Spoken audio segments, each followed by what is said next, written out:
morning of February 28th, 2026, began like any other Saturday in Tehran.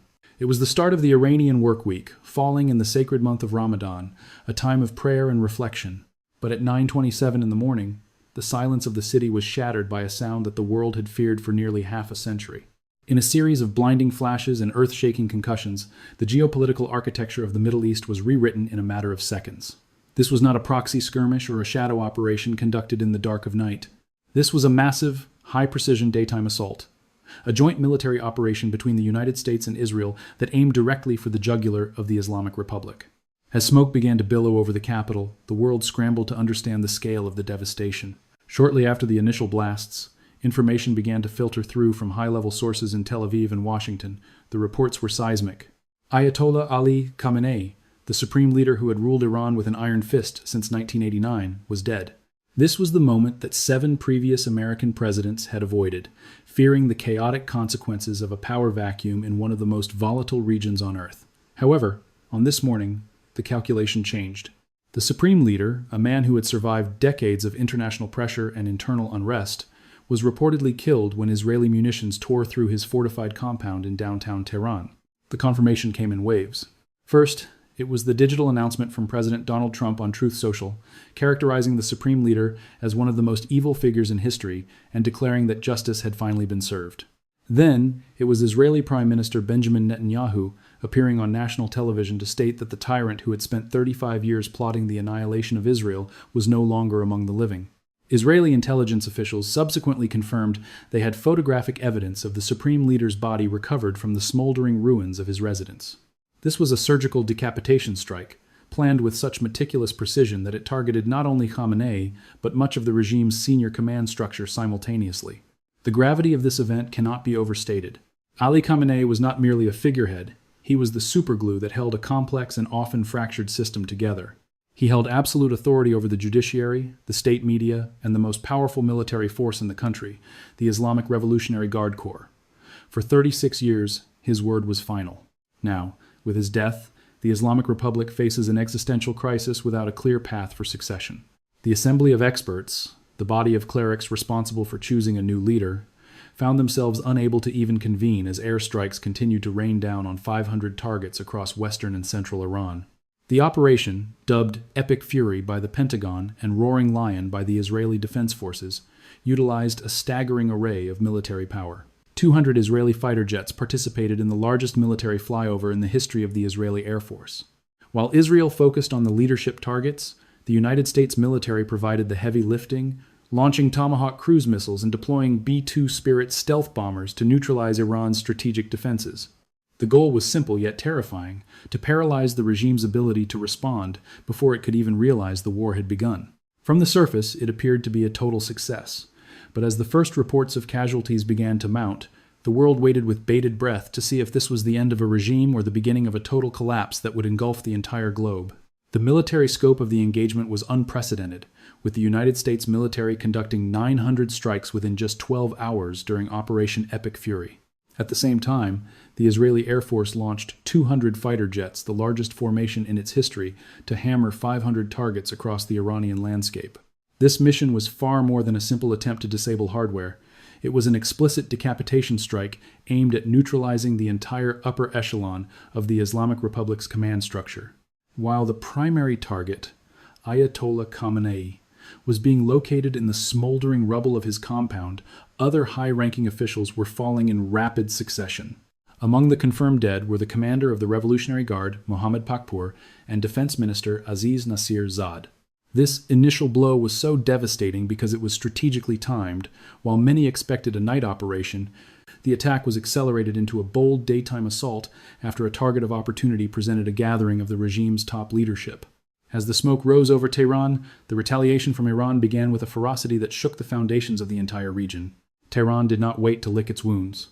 Instead, it unleashed a massive wave of ballistic missiles and attack drones in what it termed Operation True Promise 4. This retaliation was not limited to the borders of Israel. It targeted 6 Arab nations and multiple United States military assets across the Persian Gulf. Sirens wailed from Jerusalem to Dubai as the skies became a graveyard of high-tech weaponry and interceptor missiles. In the United Arab Emirates, the Air Force reportedly engaged and destroyed over 137 ballistic missiles and more than 200 drones in a single day. Yet, even the world's most advanced defense systems could not prevent falling debris from claiming lives and shattering the tranquility of these global commerce hubs. In Abu Dhabi, falling debris from intercepted missiles resulted in the death of a foreign national, marking a grim turning point for nations that had tried to remain on the sidelines of the conflict. Dubai, a city built on the image of absolute safety and luxury, suddenly became a front line. An Iranian drone or missile debris struck the iconic Fairmont Hotel on the Palm Jumeirah, sparking a massive fire at its entrance that was captured on social media by terrified tourists. The iconic Burj Al Arab Hotel also saw its outer facade ignited by falling drone fragments. These were not just military strikes. They were strategic blows to the economic heart of the Middle East, designed to spread panic and prove that no corner of the region was safe from the reach of the Revolutionary Guard.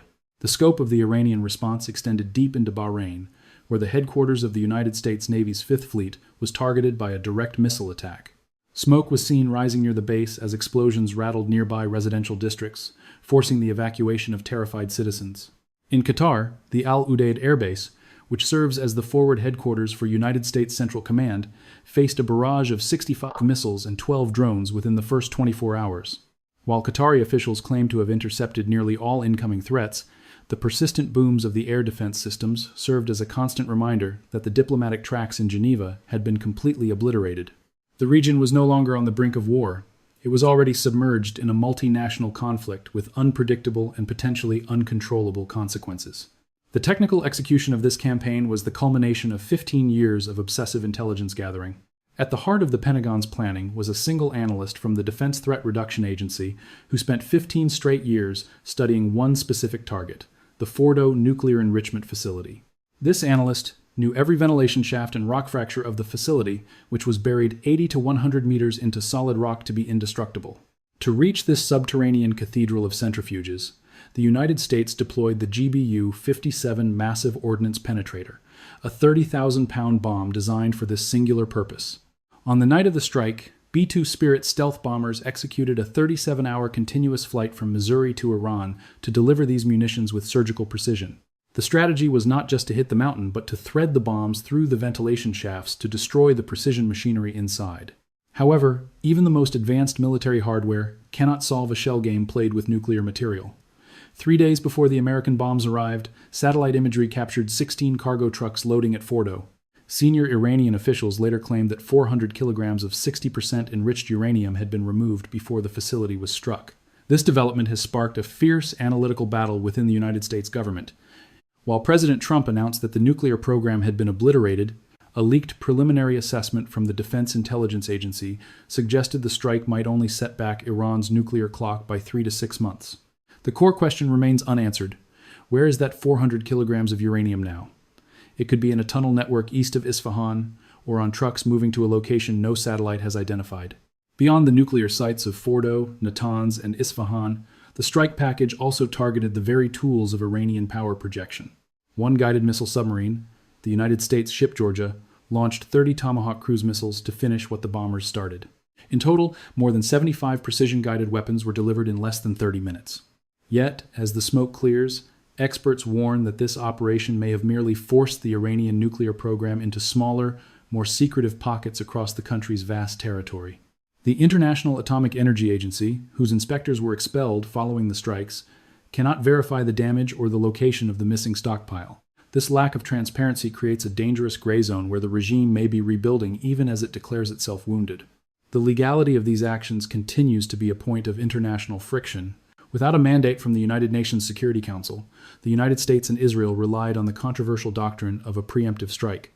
Critics argue that a threat that is not immediate cannot justify a military campaign of this magnitude under international law. They point out that United States intelligence had concluded Tehran was 9 years away from a missile capable of reaching the American mainland, directly contradicting the administration's claims of an imminent existential threat. This discrepancy has not only fueled domestic political debate, but has also alienated key European allies who worry that the rules of international order are being rewritten by the arbitrary use of force. As the world watches, the Middle East is no longer just a region in conflict. It has become a testing ground for a new era of global power dynamics, where the line between defense and aggression has been permanently blurred. The human cost of Operation Epic Fury began to materialize in a series of haunting images that no strategic briefing could fully sanitize. In the southern Iranian town of Minab, the precision of modern warfare met a tragic reality when an airstrike reportedly hit a girls' primary school during morning classes. Initial reports suggested that dozens of children were killed, with later accounts from local media raising the death toll to 108. As rescuers clawed through pulverized concrete and twisted rebar, the images of small backpacks and colorful notebooks scattered among the rubble sent shockwaves through the international community. While United States Central Command stated it was investigating the reports and emphasized that it never deliberately targets civilians, the tragedy became a visceral rallying cry for those condemning the rapid lurch toward all-out war. In Tehran, the atmosphere was one of suffocating uncertainty, exacerbated by a near-total internet blackout and disrupted mobile services designed to sever the regime's command and control. The reaction within Iran itself revealed a country deeply fractured by years of systemic oppression. In some neighborhoods of the capital, residents gathered on balconies to cheer the reports of the supreme leader's death, viewing the arrival of American and Israeli missiles as a long-awaited deliverance from decades of clerical tyranny. These were the same people who had witnessed the brutal massacre of thousands of protesters just weeks earlier in January, a crackdown that had left the population reeling and desperate for external intervention. However, in other parts of the city, state-organized rallies saw crowds chanting "Death to America," signaling that the remnants of the Revolutionary Guard were prepared to exploit the nationalist fervor of war to ensure their own political survival. Diplomatically, the strikes created a complex web of public condemnation and private strategic support among Iran's neighbors. Saudi Arabia, the United Arab Emirates, and Qatar issued strong statements denouncing the Iranian retaliatory missile attacks on their soil as flagrant and cowardly violations of national sovereignty. Yet, behind the scenes, intelligence reports suggested that these same Gulf nations had been privately lobbying the United States for months to neutralize the Iranian threat once and for all. The contradiction was stark. While they publicly feared being drawn into a regional conflagration, they also privately viewed the dismantling of the Iranian regime as the only realistic path toward an enduring regional peace. Jordan, caught physically in the crossfire, declared that it would act against any intrusion into its airspace, regardless of the source, as it sought to maintain a fragile stability amidst the surrounding chaos. At the United Nations in New York, the Security Council convened for an emergency session that many analysts viewed as an exercise in futility. Secretary General Antonio Guterres warned that the military action risked triggering uncontrollable and unforeseen consequences for the entire Middle East, potentially leading to a total regional collapse. The international community remained largely paralyzed, caught between the reality of a decapitated Iranian leadership and the specter of a leaderless, radicalized military apparatus lashing out indiscriminately across the globe. As the first day of the conflict drew to a close, the question was no longer about whether the Middle East would change, but rather how much of the old world would remain when the smoke finally cleared from the burning streets of Tehran and the luxury hotels of Dubai. The decapitation of the Iranian leadership has not brought the region closer to peace. Instead, it has activated a network of sleeper cells and proxies that were designed specifically for this moment of existential collapse. While the top echelons of the Islamic Revolutionary Guard Corps were decimated in the opening strikes, the repressive apparatus of the state remains a formidable and desperate force, comprised of hundreds of thousands of personnel who are now operating without a clear chain of command. This vacuum of power is the most dangerous phase of the conflict, as local commanders may decide to lash out independently to prove their relevance or secure their own survival. United States intelligence assessments warn that the Revolutionary Guard likely prepared for this scenario, with plans to transition from a religious governing structure to a much harsher military religious dictatorship that has fewer restraints and zero room for compromise. The eyes of the world are now fixed on the Strait of Hormuz, the narrow shipping lane that handles approximately 20% of the world's oil supply. Iran has officially announced the closure of this vital artery, a move that threatens to choke the global economy and send oil prices into an uncontrollable spiral. Experts suggest that while the United States Navy can eventually clear the naval mines and neutralize the fast attack boats, the process could take weeks, during which time the global energy market would remain in a state of absolute shock. This is the ultimate lever of the Iranian regime, a way to impose a cost on the West that far exceeds the value of the targets destroyed in the initial air campaign. Beyond the borders of Iran, the so-called axis of resistance is in a state of chaotic activation. Although the leadership of Hezbollah was degraded in previous months, the organization still retains thousands of rockets and missiles within range of major Israeli population centers. They have publicly stated that the targeting of the supreme leader would bring them directly into the war, a threat that forces Israel to maintain a massive military presence on its northern border while continuing the strikes in the east. In Yemen, the Houthis have canceled their ceasefire and are threatening to renew attacks on commercial ships in the Red Sea and targets deep within Israel. Meanwhile, powerful Iranian-backed militias in Iraq, such as Kataib Hezbollah, have ordered their fighters to prepare for what they call a war of attrition against American interests in the region. Amidst this rising tide of violence, the internal succession struggle in Tehran is occurring behind closed doors and under heavy fire. Ali Larijani, the head of the Supreme National Security Council and one of the few senior officials to survive the initial strikes, has emerged as the man to watch. He has promised an unforgettable lesson for the United States and Israel, yet he must navigate a country that is physically collapsing under the weight of 900 strikes in 12 hours. If the succession process is perceived as illegitimate by the Iranian street, massive protests could erupt again, potentially turning a nation of 92 million people into a failed state. This is the nightmare scenario for the Middle East, a total regional configuration where radicalization, instability, and a massive wave of refugees reach far beyond the borders of the Persian Gulf. As the sun sets on this historic day, the undeniable truth is that the Middle East that existed only 24 hours ago is permanently gone. We are now witnessing the birth of a new, more dangerous chapter, where the silence of diplomacy has been replaced by the roar of 200 fighter jets and the screams of those caught in the crossfire. While the United States and Israel celebrate a tactical masterpiece that removed Ayatollah Khamenei and decapitated the Islamic Republic's command structure, the humanitarian toll continues to mount with a staggering weight. Official reports from the Iranian Red Crescent already confirm more than 200 people dead and over 747 injured, numbers that are expected to rise as search and rescue teams dig through the smoldering ruins of Tehran and the southern town of Minab. This is the face of a humanitarian failure that transcends strategic objectives, where schools are reduced to rubble and hospitals are moved underground to escape the rain of ballistic missiles.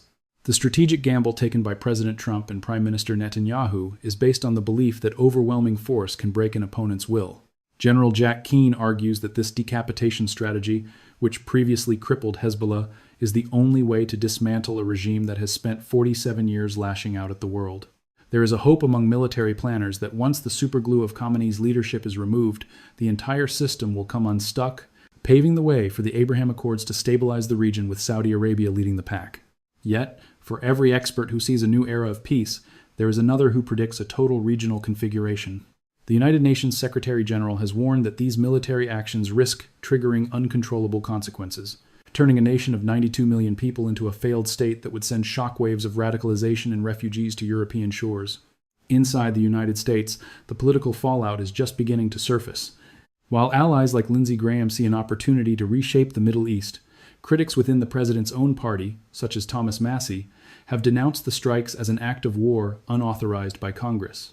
The irony is not lost on a public that voted for a leader who promised no new foreign wars, only to find themselves embroiled in the most significant military buildup since the 2003 invasion of Iraq.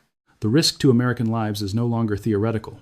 It is a reality acknowledged by the president himself as the Fifth Fleet in Bahrain and bases in Qatar face an onslaught of Iranian missiles.